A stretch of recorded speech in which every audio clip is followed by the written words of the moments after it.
Şuşaya gedirik.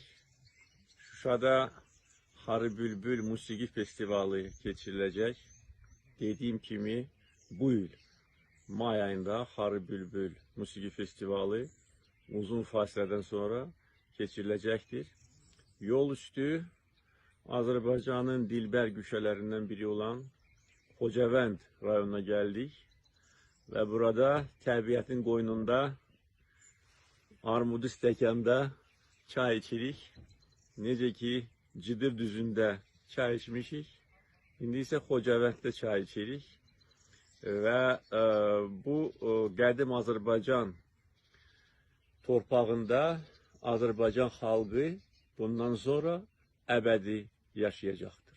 Eşq olsun Azərbaycan xalqına, yaşasın Azərbaycan.